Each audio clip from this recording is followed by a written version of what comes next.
إن الحمد لله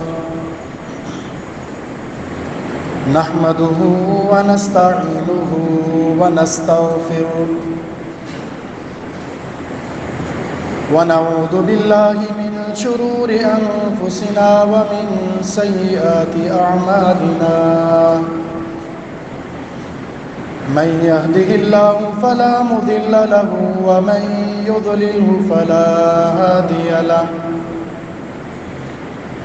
وأشهد أن لا إله إلا الله وحده لا شريك له وأشهد أن محمدًا عبده ورسوله أما بعد فإن خير الحديث كتاب الله وخير الهدي هدي محمد صلى الله عليه وسلم وشر الأمور محدثاتها وكل محدثة بدعة وكل بدعة ضلالة وكل ضلالة في النار. اللهم صل على محمد وعلى آل محمد كما صليت على إبراهيم وعلى آل إبراهيم إنك حميد مجيد. اللهم بارك على محمد وعلى آل محمد كما باركت على إبراهيم وعلى آل إبراهيم إنك حميد مجيد. قال الله تبارك وتعالى في كلامه المجيد: فأعوذ بالله السميع العليم من الشيطان الرجيم من همزه ونفخه ونفسه. يا أيها الذين آمنوا اتقوا الله حق تقاته ولا تموتن إلا وأنتم مسلمون. يا أيها الناس اتقوا ربكم الذي خلقكم من نفس واحدة وخلق منها زوجها وبث منهما رجالا كثيرا ونساء واتقوا الله الذي تساءلون به والأرحام إن الله كان عليكم رقيبا. يا أيها الذين آمنوا اتقوا الله وقولوا قولا سديدا يصلح لكم أعمالكم ويغفر لكم ذنوبكم ومن يطع الله ورسوله فقد فاز فوزا عظيما. رب اشرح لي صدري ويسر لي أمري واحلل عقدة من لساني يفقهوا قولي. اللهم انفعنا بما علمتنا وعلمنا ما ينفعنا وزدنا علما.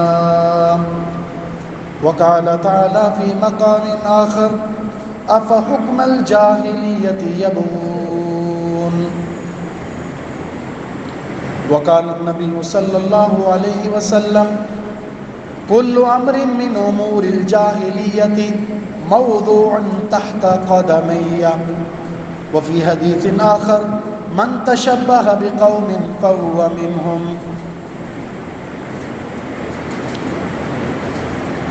پیارے پیغمبر علیہ الصلوۃ والسلام کی حدیث جو جس کی مشابہت اختیار کرتا ہے وہ انہی میں سے ہے. تشبہ کی صورتوں کو ہم بیان کر رہے ہیں. ان میں سے ایک صورت یہ ہے کہ ایک مسلمان کا امور جاہلیت کے ساتھ تشبہ اختیار کرنا. جاہلیت کیا ہے اور لفظ جاہلیت قرآن میں 4 مقامات پر استعمال ہوا، اس کا معنی اور مفہوم کیا ہے یہ ہم بیان کر چکے ہیں. آخری حصہ قرآن کریم کی سورۃ الاحزاب کی اس آیت کے تناظر میں ہم پیش کر رہے تھے. وَلَا تَبَرَّجْنَا تَبَرُّجَ الْجَاهِلِيَّةِ الْأُولَى. جاہلیت اولا کی زیب و زینت کی طرح اپنے آپ کو سنوارنا، مزین کرنا چھوڑ دو۔ خواتین اسلام کو یہ حکم دور جاہلیت کے ساتھ تشبہ سے روکتا ہے۔ یہ بات بھی آپ کے سامنے واضح کر دی تھی کہ 10 چیزیں ایسی ہیں جب تک کوئی خاتون، کوئی عورت، کوئی مسلمان اور اسلام کو ماننے والی بہن، بیٹی، ماں اس پر عمل پیرا نہیں ہوتی تو وہ دور جاہلیت کے اس بناؤ سنگار کے اندر داخل ہوگی۔ 8 چیزیں آپ کے سامنے بیان کر دی تھی۔ پہلی چیز یہ تھی آیات کے خلاصے کے ساتھ پردہ کریں۔ نمبر 2، جب بھی کسی سے بات کرنی ہے تو نرمی اور لطافت سے بات نہیں کرنی۔ نمبر 3، اپنے گھر میں رہیں، بامر مجبوری باہر جائیں تو شرعی آداب کے ساتھ۔ نمبر 4، زیب و زینت دور جاہلیت کی طرح نہیں اختیار کرنا۔ نمبر 5، اپنی نگاہوں کو جھکا کر رکھنا ہے۔ نمبر 6، اپنی زینت کو اپنے شوہر کے لیے ہی ظاہر کرنا ہے۔ نمبر 7، اس طرح نہیں چلنا کہ آپ کی چال سے بھی دوسرے فتنے میں مبتلا ہو جائے۔ اور نمبر 8، جس پر ہماری گفتگو تھی کہ عورت کا مرد کے ساتھ اختلاط کرنا ناجائز ہے۔ موسیٰ علیہ السلام کا وہ قصہ جب مدین میں پہنچے تھے، وَوَجَدَ مِن دُونِهِمْ امْرَأَتَيْنِ تَذُودَانِ، مرد پانی بھر رہے ہیں، اپنے جانوروں کو سیراب کر رہے ہیں، اور یہ 2 بچیاں شعیب علیہ السلام کی الگ تھلگ بیٹھی ہوئی ہیں۔ ان کے لیے اس پورے قصے میں جو لفظ استعمال ہوا ہے وہ استحیا ہے۔ استحیا، تفسیر ابن ابی حاتم کے اندر اس لفظ استحیا پر سیدنا عمر رضی اللہ تعالیٰ عنہ کے قول موجود ہے۔ وہ اس کی تفسیر میں فرماتے ہیں یہ 2 بچیاں جن کو استحیا کہا گیا ہے کہ حیا والی تھی، ان کی 2 صفات تھی۔ نمبر 1، مردوں کے ساتھ اختلاط نہیں کرتی تھی، کہ جہاں مرد ہیں ان کے ساتھ گھس کر بیٹھ جائیں، اختلاط کر لیں، بیٹھ جائیں بیچ میں جا کر، ازدحام ہے تو کوئی بات نہیں، آپ بھی اندر داخل ہو جائیں صفوں میں، ایسا نہیں کرتی تھی۔ اور نمبر 2، ان کا بار بار گھر سے آنا جانا بھی نہیں تھا، انتہائی زیادہ مجبوری جس کے بغیر کوئی ممکن ہی نہیں تھا کام ہو جائے تو اس لیے وہ نکلا کرتی تھی۔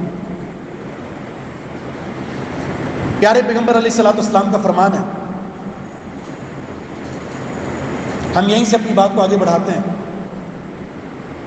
آپ مسجد کے لیے تشریف لائے، آپ جیسے ہی گھر سے باہر نکلے آپ نے دیکھا خواتین راستے میں چلتے ہوئے مردوں کے درمیان سے چل رہی ہیں۔ سنن ابی داؤد کی روایت ہے، رسول اللہ صلی اللہ علیہ وسلم نے فرمایا خواتین راستے کے درمیان میں چلنا تمہارا حق ہی نہیں ہے، یہ مردوں کا حق ہے۔ اگر تم نے چلنا ہے تو راستے کے کنارے پر چلو۔ آپ یہ فرمان جاری کر کے مسجد میں داخل ہو گئے۔ بس ایک فرمان کافی تھا، صحابیات کے لیے ایک حدیث کافی تھی۔ سیدنا انس فرماتے ہیں اس کے بعد خواتین اسلام نے راستے کے درمیان میں چلنا ہی چھوڑ دیا، دیواروں کے ساتھ اس طرح چلتی تھی، کبھی کبھی دیوار کے ساتھ چپکنے کی وجہ سے ان کا کپڑا، ان کا برقع، ان کا جلباب دیوار کے اندر اٹک جایا کرتا تھا۔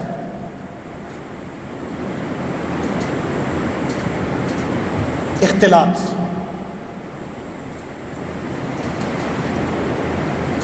پیارے پیغمبر علیہ السلام کا یہ فرمان، لا یخلون رجل بامرأ، ہرگز کوئی مرد کسی عورت کے ساتھ تنہائی اختیار نہ کرے، الا وکان ثالثہما الشیطان، ورنہ تیسرا شیطان ہوگا۔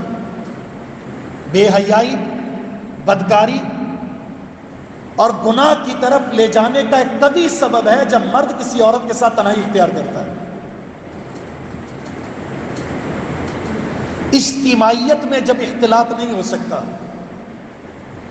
اجتماعیت میں اختلاط نہیں ہو سکتا، تو بتائیے تنہائی میں ایک مرد کا عورت کے ساتھ، عورت کا مرد کے ساتھ اختلاط کیسے جائز ہو سکتا ہے؟ نمبر 9،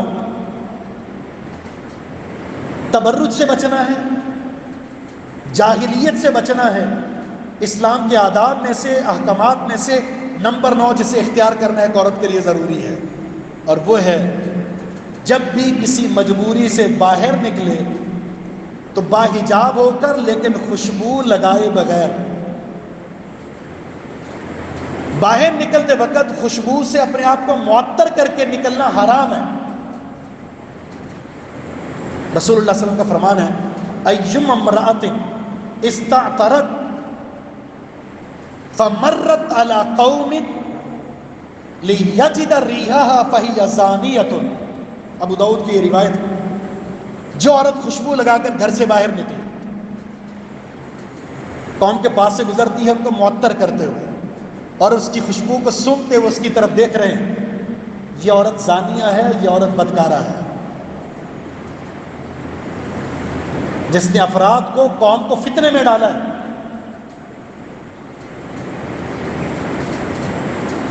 رسول اللہ صلی اللہ علیہ وسلم کا فرمان ہے، لا تمنعوا اماء اللہ مساجدہ۔ اگر تم میں سے کسی سے اس کی گھر والی، اس کی بہن، اس کی بیٹی مسجد میں آ کر نماز پڑھنے کی اجازت طلب کرے تو آپ نے فرمایا اجازت دے دو، منع مت کرو، یہ حق ہے اس کا۔ لیکن فرمایا اگر وہ مسجد میں آ کر نماز پڑھنا چاہتی ہے، اس سے پہلے وہ خوشبو لگا چکی ہے، ارادہ نہیں تھا مسجد میں آنے کا، خوشبو لگا لی اس نے، اب اس کا ارادہ بن گیا کہ مسجد میں جا کر نماز ادا کروں، تو رسول اللہ صلی اللہ علیہ وسلم نے ایسی عورت کو غسل جنابت کرنے کا حکم دیا ہے۔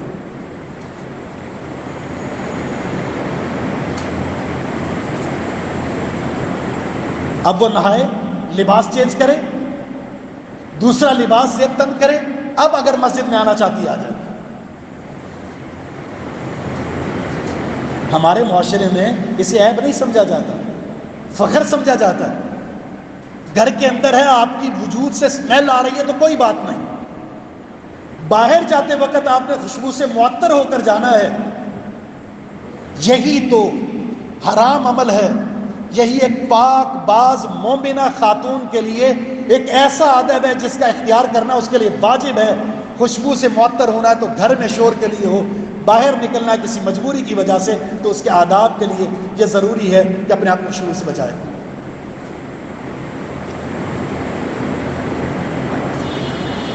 نمبر 10، بہت ساری مجبوریاں ایسی ہوتی ہیں جس کی وجہ سے ایک عورت کو گھر سے باہر جانا پڑتا ہے،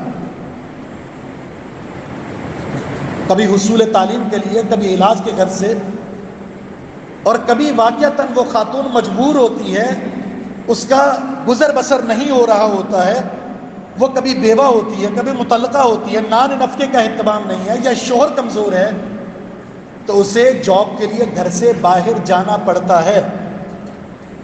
لیکن ایسی جاب جہاں مردوں کے ساتھ اختلاط نہ ہو، حلال کام ہو۔ اب اس کے لیے پردے کا حکم ہے مبالغے کے ساتھ۔ سب سے اہم چیز جس کا ذکر ابھی کرنے جا رہا ہوں وہ ہے عورت جب باہر نکلے گی تو اس کا وہ حجاب کیسا ہونا چاہیے۔ جاہلیت سے اگر بچنا ہے اس نے،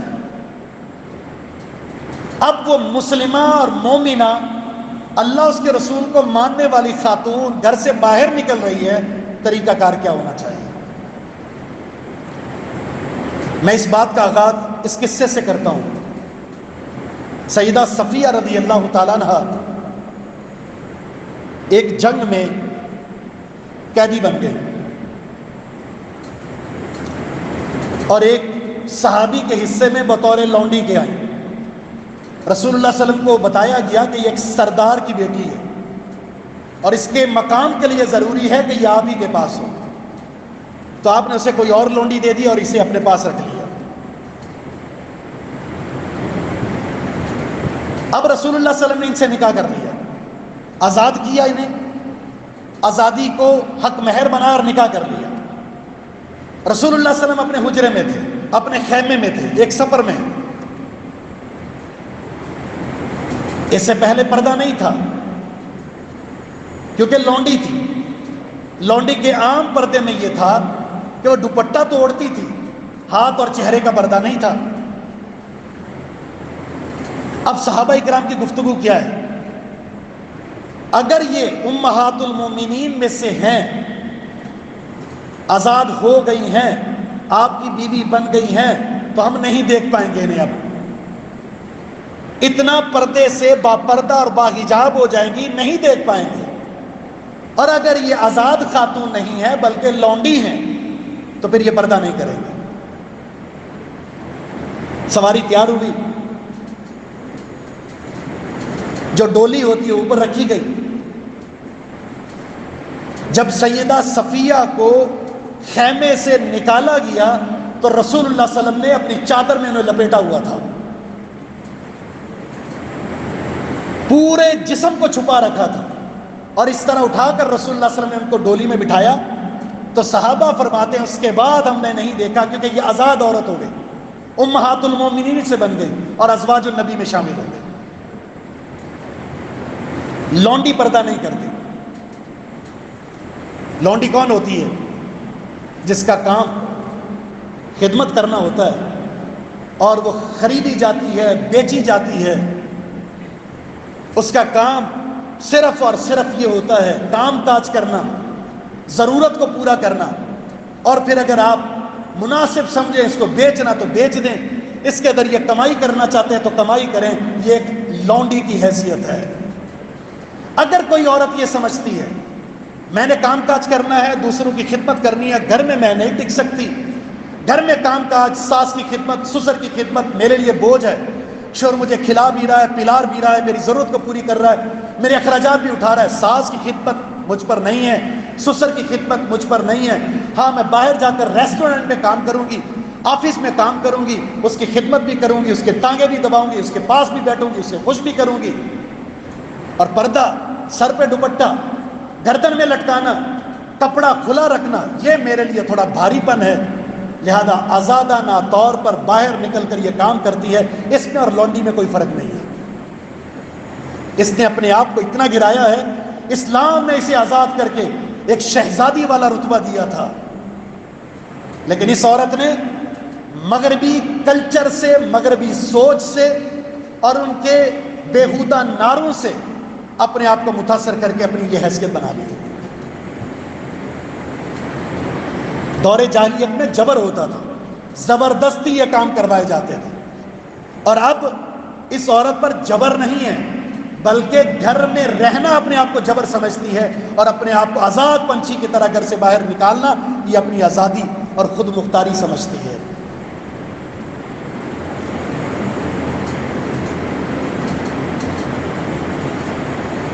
ام خلاد رضی اللہ عنہ، ایک جنگ میں ان کا بیٹا قتل کر دیا گیا، شہید کر دیا گیا۔ اس بیٹے کی خبر لینے، اس کے بابت، اس کے متعلق سوال کرنے، اس کے بارے میں پوچھنے کے لیے رسول اللہ صلی اللہ علیہ وسلم کے پاس آئیں۔ صحابہ اکرام نے فرمایا اتنے غم میں بھی اس خاتون نے اپنے آپ کو باحجاب کر رکھا ہے، ورنہ غم کے اندر، پریشانی کے اندر انسان بھول جاتا ہے بہت ساری چیزیں۔ اس خاتون نے کیا جواب دیا؟ حیران کن جواب ہے ام خلاد رضی اللہ عنہ کا۔ فرماتی ہے میرا بیٹا مجھ سے چھنا ہے، میری حیا تو نہیں گئی۔ بیٹا چھنا ہے نا، حیا تو قربان نہیں کی، بیٹا قربان کیا ہے، یہ حیا ہر حال میں برقرار رہے گی۔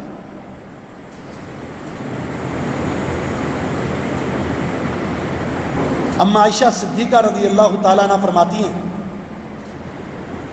جب رسول اللہ صلی اللہ علیہ وسلم کو اما عائشہ کے حجرے میں دفن کر دیا گیا فرماتی ہیں بغیر نقاب کے میں گھر میں جاتی تھی، اس روضے میں جاتی، ابو بکر صدیق رضی اللہ تعالیٰ عنہ کی تدفین ہوئی، میں پھر بھی اس روضے میں جاتی بغیر نقاب کے۔ تیسری جگہ میں نے اپنے لیے رکھی تھی، وہاں میری قبر بنے گی۔ سیدنا عمر رضی اللہ تعالیٰ عنہ نے جب وہ زخمی کر دیے گئے پیغام بھیجا، میں یہاں رسول اللہ صلی اللہ علیہ وسلم کی بغل میں آپ کے پہلو میں آنا چاہتا ہوں، میری قبر یہاں ہو، تو میں نے اجازت دے دی۔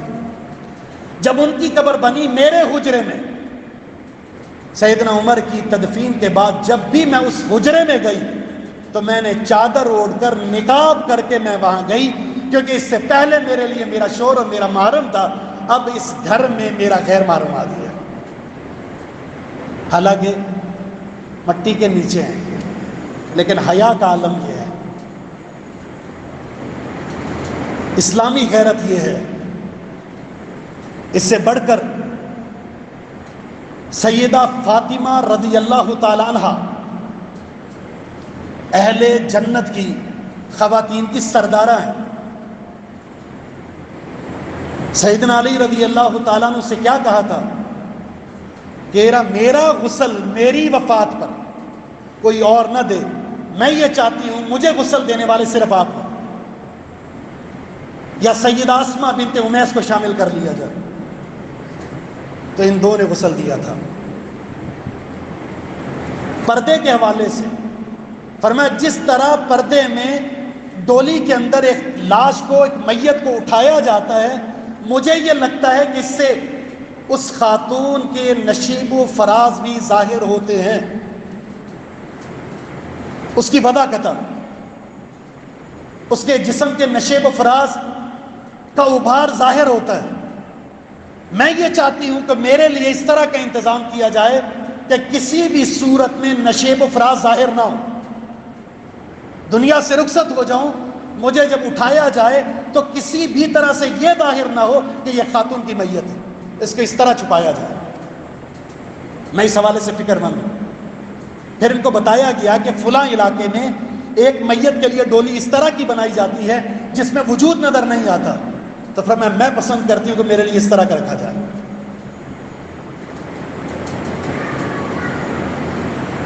اگر خواتین اسلام کے لیے آئیڈیل اما عائشہ نہیں ہے، سیدہ فاطمہ نہیں ہے، تو پھر کون ہو سکتا ہے؟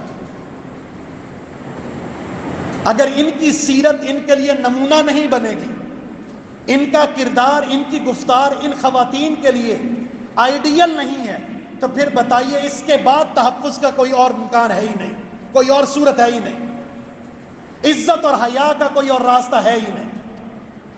حیا اور عزت کی تکمیل، عفت اور عصمت کی تکمیل ان خواتین نے پوری کر دی ہے۔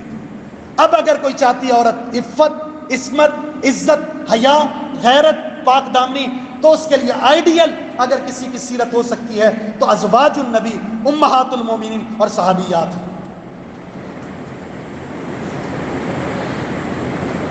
غیرت دیکھیے ذرا، اپنے صرف شادی حال پر جا کر ایک مسلمان باپ کی، ایک مسلمان بھائی کی، ایک مسلمان شوہر کی عزت اور غیرت اس کو دیکھنا ہو تو شادی حال میں جا کر دیکھیں۔ فوٹوگرافر نہ جانے کون ہے، کون سا نشہ کرتا ہے، کس تہذیب سے تعلق رکھتا ہے، کون سی غیرت رکھتا ہے، وہ جس کے سامنے اپنی آپ، اپنی ماں، بیٹی اور بیوی کو آپ بٹھا دیتے ہیں اور ہر پوز سے وہ تصویر لیتا ہے اور پھر ویڈیو بنتی ہے اور سارا خاندان، پورا علاقہ، جہاں جہاں رشتہ دار ہے اس کے سامنے اس کو وائرل کر کے آپ اپنی غیرت کا جنازہ نکالتے ہیں۔ بہت اچھی سوچ ہے، اچھی سوچ بن رہی ہے اور بننی چاہیے کہ نکاح مسجد میں ہو، کم از کم مسجد میں نکاح سے اس طرح کی فضولیات اور بے حیا کام، غیرت سے عاری کام سے انسان محفوظ ہو سکتا ہے۔ اگرچہ بعض لوگ یہاں آ کر بھی اس کا خیال نہیں رکھتے، پھر ان کو کوئی چیز نہیں سمجھا سکتی۔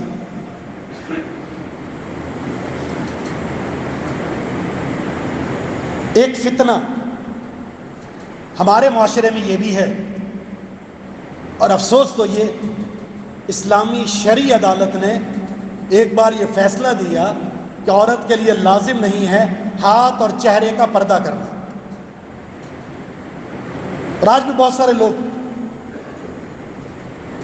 سوشل میڈیا پر اسکالر بن کر یہ فتویٰ بازی کر رہے ہوتے ہیں۔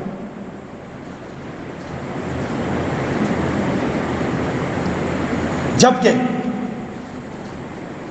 یہ ایک متفقہ بات ہے کتاب و سنت کے دلائل کے ساتھ، واضح دلائل کے ساتھ، سعودی عرب کے کبار علماء، ان کی افتاء کمیٹی کا نصوص سریہ کے ساتھ، احادیث کے ساتھ، عقل اور نقل کے ساتھ یہ فتویٰ موجود ہے کہ ایک عورت کے لیے ہاتھ اور چہرے کا پردہ کرنا لازم ہے۔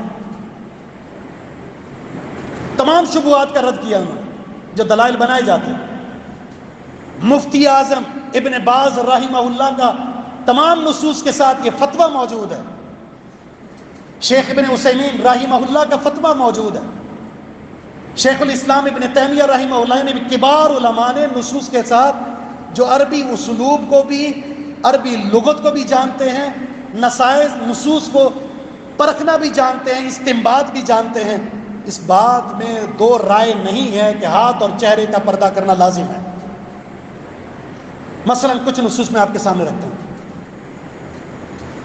جب اللہ کے رسول نے یہ حکم جاری فرمایا،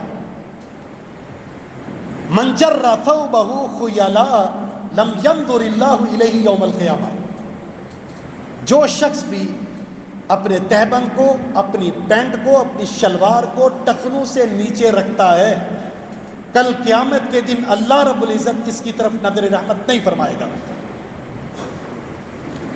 تین قسم کے لوگ جن کو جنت میں داخلہ نہیں ملے گا، ان میں سے المسبل ادارہ، جس کی شلوار ٹخنوں سے نیچے ہو۔ اس پر واضح بڑے نصوص کے ساتھ میں یہ جمعہ کا خطبہ دے چکا ہوں۔ مرد اور عورت کے لباس میں کیا فرق ہے، ایک دوسرے کی مشابہت اختیار کرنا حرام ہے۔ اتنی نصوص کے باوجود بھی ہم اپنے یہاں نمازیوں کو دیکھتے ہیں ٹس سے مس نہیں ہوئے اور عشق رسول کا دم بھرتے ہیں، جان بھی قربان ہے۔ ایک حدیث پر عمل نہیں کر سکتے اور جان پر بھی قربان، جان بھی قربان ہے۔ داڑھی رکھنے کے حوالے سے نصوص سریہ بیان کر چکا ہوں، یعنی داڑھی منڈوانا حرام ہے، اللہ کے رسول کے فرامین موجود ہے۔ قرآن میں بھی ایک آیت سے یہی استدلال ہے۔ جان قربان ہے لیکن حدیث پر عمل نہیں کریں گے، یہ ہماری سوچ بن چکی ہے۔ ہم چاہتے ہیں مفت میں سب کچھ مل جائے، شریعت کے لیے قربانی نہیں دینی ہم نے، لیکن قربانی کا لفظ استعمال کرنا ہے اور اس کے بعد جنت میں چلے جائیں۔ اس انا کو مارنا ہے، اس انا کو دفن کرنا ہے۔ وَنَهَى النَّفْسَ عَنِ الْهَوَىٰ، یہ جو بت اپنے نفس کا ہے اسے شکست دینی ہے۔ جب آپ کے اندر یہ جرت پیدا ہوگی تو اس قربانی کے بعد اللہ تعالیٰ آپ کے لیے راستے کھولے گا۔ جب یہ حدیث سنائی کہ شلوار ٹخنوں سے نیچے ہوگی تو اللہ نہیں دیکھے گا، نظر رحمت نہیں فرمائے گا، تو ام سلمہ نے ایک سوال کیا، فَكَيْفَ تَصْنَعُ النِّسَاءُ بِذُيُولِهِنَّ، اے اللہ کے رسول خواتین کے بارے میں کیا حکم ہے، وہ کیا کریں؟ تو آپ نے فرمایا وہ ایک بالش ٹخنوں سے نیچے ایک بالش کپڑا لٹکا لیں۔ تو ام سلمہ نے ایک سوال پھر کیا، اذن تنکشف اقدامہن، اگر ٹخنوں سے ایک بالش نیچے ہوگا تو چلتے وقت جب پاؤں کے درمیان چلتے وقت فاصلہ آتا ہے تو پاؤں نظر آئے گا، پاؤں کا پردہ واجب ہے، پاؤں نظر آئے گا۔ تو آپ نے فرمایا ٹھیک ہے، پھر یرخین ذراعا لا تزدن علیہ، پھر ایسا کرو کہ ایک ذراع کا مطلب ہے 2 بالش، ایک بالش کی اجازت دی تھی، اب چلتے وقت پاؤں کے ظاہر ہونے کا امکان ہے تو اب 2 بالش کپڑا زمین پر لٹکا کر چل سکتی ہو۔ پھر ایک سوال آیا، اگر کپڑا زیادہ زمین پر گھسیٹ کر چلیں گی تو کبھی ایسا ہوتا ہے کہ پانی سے گزر ہوتا ہے تو پانی یا کیچڑ گندا ہوتا ہے، اٹھائیں گے تو پاؤں نظر آئے گا، اور اگر رکھتے ہیں تو کیچڑ میں وہ لت پت ہو جائے گا، تو نماز بھی تو پڑھنی ہوتی ہے۔ تو رسول اللہ صلی اللہ علیہ وسلم نے اٹھانے کی اجازت نہیں دی، آپ نے فرمایا ٹھیک ہے، جب وہ چل کر کیچڑ سے نکل کر پاک زمین پر لگے گا تو وہ خشک مٹی اس کے گندگی کو ختم کر دے گی اور وہ پاک ہو جائے گا، تو اس میں نماز پڑھ سکتی ہے۔ ذرا سوچئے، یہاں پر شیخ ابن عثیمین رحمہ اللہ یہاں پر ایک تبصرہ کرتے ہیں۔ صحابیات کو یہ بات معلوم تھی کہ پاؤں کو ڈھانپنا واجب ہے، اس لیے فکر مندی کا اظہار کیا اور رسول اللہ صلی اللہ علیہ وسلم نے اس کا حل بتا دیا۔ جب پاؤں کا پردہ واجب ہے تو وہ کون سی عقل ہے جو یہ کہتی ہے کہ پاؤں کو ڈھانپنا واجب ہے، لیکن اس سے زیادہ عظمت اور اعلیٰ اور فتنے میں زیادہ مبتلا کرنے والی چیز ہاتھ اور چہرہ ہے، اس کا پردہ نہیں ہے۔ اگر تقابل کریں پاؤں، ہاتھ اور چہرہ، زیادہ فتنے کا سبب کون ہے، پاؤں یا ہاتھ یا چہرہ؟ اس حدیث میں پاؤں کے پردے کے وجوب کا اظہار ہے، اور صحابیات یہی سمجھی اور اسی لیے عمل کرتی رہی۔ تو کیسے ممکن ہے جس کا فتنہ کم ہے اس کو ڈھانپنے کا حکم دے دیا، اور جس کا فتنہ زیادہ ہے، جو زیادہ خطرناک ہے اور زیادہ اعلیٰ اور عرفہ چیز ہے، اس کو ڈھانپنے کا حکم نہ دیا ہو؟ وجوب پر دلالت کرتی ہے چیز۔ پھر ایک اور حدیث، نبی علیہ الصلوۃ والسلام کا فرمان ہے، تم میں سے جو شخص کسی خاتون سے نکاح کرنا چاہتا ہے، کسی لڑکی سے شادی کرنا چاہتا ہے، تو اسے ایک نظر دیکھ لے تاکہ یہ محبت کا سبب بن جائے، اس پر جبر نہ ہو۔ تو یہ دیکھنے کی اجازت، اگر پردہ چہرے کا ہے ہی نہیں، ہاتھ کا ہے ہی نہیں، عورت نے کسی سے ہاتھ اور چہرے کا پردہ نہیں کرنا، تو پھر اسے اسپیشل اجازت کس چیز کو دیکھنے کی ہے؟ کس چیز کو دیکھنے کی ہے؟ پاؤں کا پردہ نہیں ہے، ہاتھ کا پردہ نہیں ہے، چہرے کا پردہ نہیں ہے، تو اس نے کیا دیکھنا ہے؟ اسے اسپیشل اجازت اس بات کی دلالت ہے، اس بات کی دلالت ہے کہ چہرے اور ہاتھ کا پردہ ہے، اس لیے یہ چہرہ اور ہاتھ دیکھ سکتا ہے۔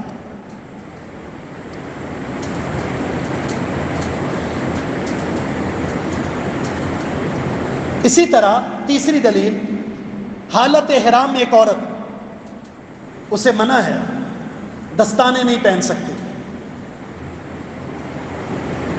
نقاب نہیں کر سکتی، یہ دلیل بھی لی جاتی ہے۔ حالت احرام میں ان دو چیزوں سے استثناء اس بات کی دلیل ہے کہ جب حالت احرام میں نہیں ہوگی تو اس نے نقاب بھی کرنا ہے اور اس نے دستانے بھی پہننے ہیں، صرف حالت احرام میں۔ اور پھر اما عائشہ صدیقہ کی حدیث سنیں، فرماتی ہیں اللہ کے رسول کے ساتھ جب ہم ہوا کرتی تھی طواف کے دوران، جب ہمیں یہ محسوس ہوتا کوئی اجنبی ہمارے قریب آ رہا ہے طواف کے دوران، تو ہم اپنے چہرے پر چادر کو گرا لیا کرتے تھے۔ اس لیے اہل علم کہتے ہیں وہ عورت برقع تو پہنے گی، لیکن وہ سلا ہوا برقعے کے ساتھ جو نقاب ہوتا ہے اس کو چھوڑ کر بڑی چادر لے گی، بڑی چادر لے گی، اور اس چادر میں اپنے جسم کو بھی، اپنے چہرے کو بھی اور اپنے ہاتھوں کو بھی اس میں لپیٹ لے گی، کیونکہ اب ممکن نہیں ہے عورت تنہا طواف کر سکے، حتیٰ کہ طواف کے دوران کبھی بہت زیادہ رش ہوتا ہے، عورت حتیم میں جا کر نماز پڑھ رہی ہوتی ہے اور اس کا جسم مرد کے ساتھ چپک رہا ہوتا ہے، قطعاً اس کے لیے جائز نہیں ہے۔ حجر اسود کا بوسہ لینے کے لیے وہ اپنا دوپٹہ کھو دیتی ہے صرف بوسہ لینے کے لیے، یہ بھی اس عورت کے لیے جائز نہیں ہے اس عمل کا ارتکاب کرنا۔ طواف کے دوران بیچ میں نہ چلے، بلکہ اپنے محرم کے ساتھ، شوہر کے ساتھ طواف کے اطراف سے وہ چلے، مطاف کے اطراف سے چلے، تاکہ مرد کے ساتھ یا بھیڑ کے ساتھ، مردوں کے ساتھ وہ اس طرح نہ چلے کہ ان کا جسم ان کے ساتھ لگے، اپنے محرموں کے حصار میں چلے۔ تو چہرے کو تو کور اس طرح کرنا ہے، اس نے باقاعدہ سلا ہوا جو نقاب کے طور پر استعمال ہوتا ہے اسے نہ اوڑھے. لیکن یہ آیت یہ مسئلہ بھی اس بات پر دلالت کرتا ہے جب حالت احرام میں نہیں ہوگی تو نقاب بھی کرے گی اور دستانے بھی پہنے گی. رسول اللہ صلی اللہ علیہ وسلم کا فرمان ہے ایسی خواتین جو جنت تو دور کی بات ہے جنت کی خوشبو بھی محسوس نہیں کریں گی، اور جنت کی خوشبو 500 سال، ایک حدیث میں 70 سال، ایک میں 100 سال کی مسافت پر آئے گی، لیکن اس عورت کو محروم کر دیا جائے گا. کون سی عورت ہے؟ آپ نے فرمایا نساء کاسیات عاریات مائلات ممیلات. ایسی عورتیں جنہوں نے لباس تو پہنا ہوگا لیکن برہنہ ہوگی، اس طرح مٹک مٹک کر چلتی ہوں گی کہ دوسروں کی طرف اپنا جھکاؤ اور دوسروں کو اپنی طرف جھکاؤ رکھنے والی ہوں گی. یعنی جو حدیث میں آتا ہے، اس حدیث سے جو شارحین نے استدلال کیا ہے وہ 3 قسم کی عورتیں ہیں. مختصر لباس پہننے والی، نمبر 2 پردہ نہ کرنے والی عورت، نمبر 3 اگر اس نے کھلا لباس پہنا ہے لیکن وہ باریک لباس ہے، اس کے جسم کے خط و خال نظر آ رہے ہیں، یا اتنا ٹائٹ لباس اس نے پہنا ہے کہ اس لباس سے اس کے وجود کا حجم اور اس کی کیفیت ظاہر ہو رہی ہے. نہ تو سخت ٹائٹ لباس، نہ مختصر لباس، نہ باریک لباس، اور نہ بغیر پردے کے. اگر یہ عورت اس طرح کی کیفیت کے ساتھ جائے گی تو اس حدیث میں ذکر ہے اس کا نساء کاسیات ناریات، لباس تو پہنا ہوا لیکن برہنہ ہے. لا يدخلن الجنہ، یہ جنت میں نہیں جائیں گے. ولا یجدن ریحا، اس کی خوشبو تک بھی محسوس نہیں کریں گے. تو یہ ہے امور جاہلیت میں سے ایک امر جاہلیت، عورتوں کا بے پردگی کے ساتھ باہر نکلنا، اختلاط کرنا، خوشبو سے معطر ہونا، مختصر لباس پہننا، حجاب نہ کرنا، اور ایسا لباس پہننا جس میں ایک فتنے کا ماحول پیدا کیا جا رہا ہو، یا پھر اختلاط کے ساتھ کام کرنا. یہ وہ امور ہیں جس میں ایک مسلمان، ایک پاکیزہ عفت اور عصمت والی خاتون کو شریعت نے حدود دے دی ہیں. ان حدود سے باہر نکلنا یہ امر جاہلیت ہے، اور امور جاہلیت کا خاتمہ کرنے کے لیے محمد الرسول اللہ صلی اللہ علیہ وسلم کی بعثت ہوئی تھی.